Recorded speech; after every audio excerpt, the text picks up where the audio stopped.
कभी कभी जिंदगी में एक ऐसा पल आता है जब सब कुछ रुक जाता है। जब आंखों के सामने सब कुछ होते हुए भी दिल कहता है मैं ये नहीं कर सकता।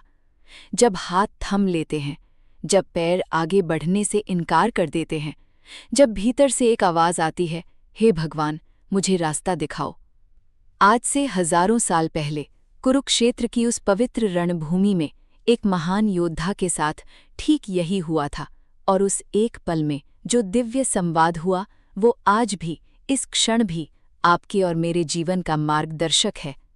वो संवाद है श्रीमद् भगवत गीता। आज हम इस दिव्य ग्रंथ की यात्रा पर निकलेंगे, लेकिन इस यात्रा में मैं आपसे एक विनती करूंगा। इसे सिर्फ एक कथा की तरह मत सुनिए, इसे अपने जीवन का आईना बनाकर सुनिए, क्योंकि अर्जुन की पीड़ा आज भी हर इंसान की पीड़ा है और श्री कृष्ण का वो उत्तर आज भी हर सवाल का जवाब है। तो चलिए उस ऐतिहासिक पल की ओर चलते हैं। महाभारत का युद्ध आरंभ होने ही वाला था। कुरुक्षेत्र की विशाल रणभूमि में हजारों योद्धा तैयार खड़े थे। चारों दिशाओं में शंखनाद गूंज रहे थे। वायु में धूल और तनाव था। उस महायुद्ध के सबसे महान धनुर्धर अर्जुन अपने दिव्य रथ पर बैठे थे। रथ के सारथी थे स्वयं भगवान श्री कृष्ण। अर्जुन ने कहा, हे केशव, मेरे रथ को दोनों सेनाओं के बीच ले चलो। मैं देखना चाहता हूं कि आज युद्ध में कौन कौन खड़ा है। और जब रथ दोनों सेनाओं के बीच रुका तो अर्जुन की आंखें जो देखने लगी, उसने उनका सारा साहस तोड़ दिया। सामने खड़े थे उनके पितामह भीष्म, वही भीष्म जिनकी गोद में अर्जुन ने बचपन बिताया था, जिनकी छाया में उन्होंने धनुष चलाना सीखा था। उनके बगल में थे गुरु द्रोणाचार्य, जिनके चरणों में बैठकर अर्जुन ने शस्त्र विद्या प्राप्त की थी। और इन सब के बीच थे उनके अपने भाई, अपने चाचा, अपने प्रिय मित्र।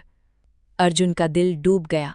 वो महान वीर जिसने कभी युद्ध में पीठ नहीं दिखाई, जिसके धनुष की टंकार से शत्रु भय से कांपते थे, उस अर्जुन के हाथ से गांडीव धनुष गिर पड़ा। उनके शब्द टूटने लगे, स्वर कांपने लगा। उन्होंने कहा, हे कृष्ण, देखो सामने कौन खड़ा है। ये मेरे ही प्रियजन हैं, ये मेरे गुरु हैं, मेरे बंधु हैं। इन्हें मारकर मुझे कौन सा राज्य चाहिए? इन्हें खोकर किस सुख की कामना करूं? हे मधुसूदन, मेरे पांव लड़खड़ा रहे हैं, मन भ्रमित हो गया है, आंखों के सामने अंधेरा छा रहा है। मैं ये युद्ध नहीं लड़ सकता। और इतना कहकर अर्जुन रथ में बैठ गए। उनकी आंखें भर आई थीं।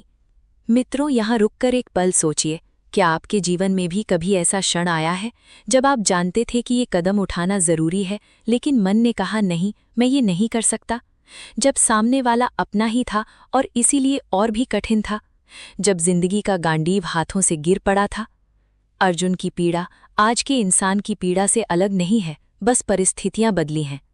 तभी उस मौन में, उस भारी मौन में श्री कृष्ण ने अपना मुख खोला और जो बोले वो सिर्फ अर्जुन के लिए नहीं था, वो आज आपके लिए भी है।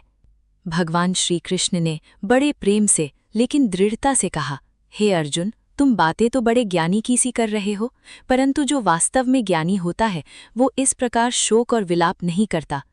और यहीं से गीता का वो अमर ज्ञान शुरू होता है जो आज हम सुनने वाले हैं। श्री कृष्ण ने कहा, हे अर्जुन, तुम्हारे शोक का कारण ये है कि तुम स्वयं को कर्ता मानते हो। तुम सोचते हो कि ये युद्ध तुम लड़ रहे हो, तुम मार रहे हो, तुम जीत रहे हो या हार रहे हो। लेकिन सत्य ये है कि इस संसार में कोई भी स्वयं का कर्ता नहीं है। जो होना है वो होकर रहेगा, जो नहीं होना है वो चाहे कितनी भी कोशिश करो नहीं होगा। और फिर कृष्ण ने वो बात कही जो सुनकर अर्जुन की आत्मा हिल गई। उन्होंने कहा, इन सब योद्धाओं का अंत निश्चित है। वास्तव में इन्हें नष्ट करने वाला मैं स्वयं हूँ।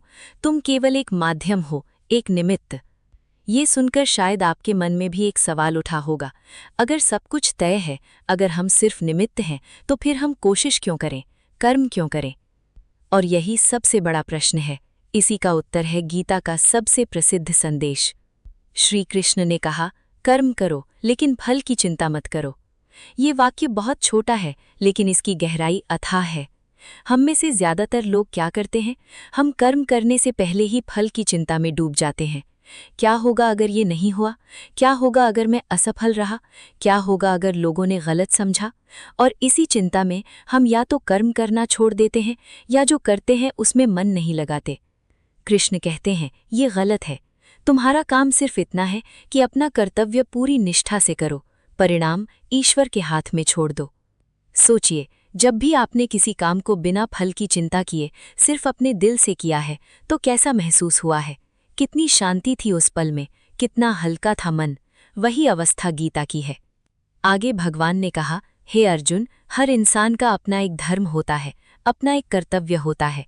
इसे कृष्ण ने स्वधर्म कहा है। अगर तुम विद्यार्थी हो तो तुम्हारा धर्म है मन लगाकर पढ़ना, ज्ञान अर्जित करना।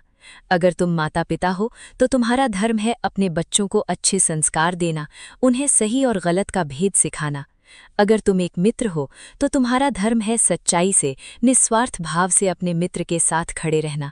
जो अपना धर्म नहीं निभाता, जो अपने कर्तव्य से भागता है, उसके कर्मों का बोझ उसका पीछा कभी नहीं छोड़ता। और यहाँ एक और गहरी बात कही श्री कृष्ण ने। उन्होंने कहा, अर्जुन, ये मत सोचो कि कौन अपना है और कौन पराया, क्योंकि जब धर्म और अधर्म का सामना हो तो अपने और पराये का भेद गौण हो जाता है। तुम्हारे सामने प्रश्न किसी व्यक्ति का नहीं है, तुम्हारे सामने प्रश्न सत्य और असत्य का है, धर्म और अधर्म का है। और जो धर्म के लिए अपनी प्रिय वस्तुओं तक को त्याग सके, वही सच्चा योद्धा है।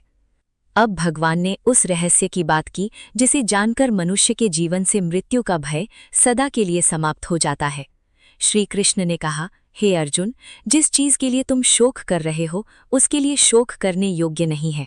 आत्मा अमर है। आत्मा को ना कोई शस्त्र काट सकता है, ना आग जला सकती है, ना पानी भिगो सकता है, ना वायु सुखा सकती है। जैसे मनुष्य पुराने जीर्ण हो चुके वस्त्र उतारकर नए वस्त्र धारण करता है, वैसे ही आत्मा इस पुराने शरीर को छोड़कर एक नया शरीर ग्रहण करती है। मृत्यु अंत नहीं है, ये एक परिवर्तन है। और जो इस सत्य को समझ लेता है, उसे न मृत्यु का भय रहता है, न जीवन की चिंता। जो आज जीवित है वो एक दिन मरेगा, जो मर गया वो फिर जन्म लेगा। यही प्रकृति का चिरंतन नियम है।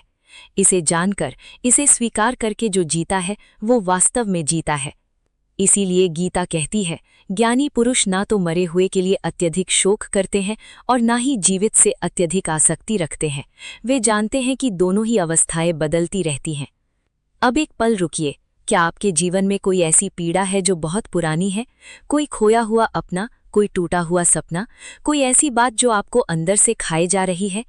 गीता कहती है, जो हो चुका है वो कल्याण के लिए हुआ था, जो हो रहा है कल्याण के लिए हो रहा है, और जो आगे होगा वो भी कल्याण के लिए ही होगा। ये ईश्वर का वचन है, और ईश्वर का वचन कभी झूठ नहीं होता। इस दिव्य ज्ञान को अपने हृदय में उतारिए, इसे प्रतिदिन याद करिए और देखिए कैसे धीरे धीरे जीवन की हर कठिनाई हल्की होने लगती है, कैसे मन की अशांति शांत होने लगती है, कैसे ईश्वर की कृपा आपके जीवन में प्रकट होने लगती है। इस दिव्य ज्ञान को अपने परिवारजनों और मित्रों के साथ अवश्य साझा करिए, क्योंकि ये ज्ञान जितना फैलेगा उतना ही इस संसार में शांति बढ़ेगी। राधे राधे।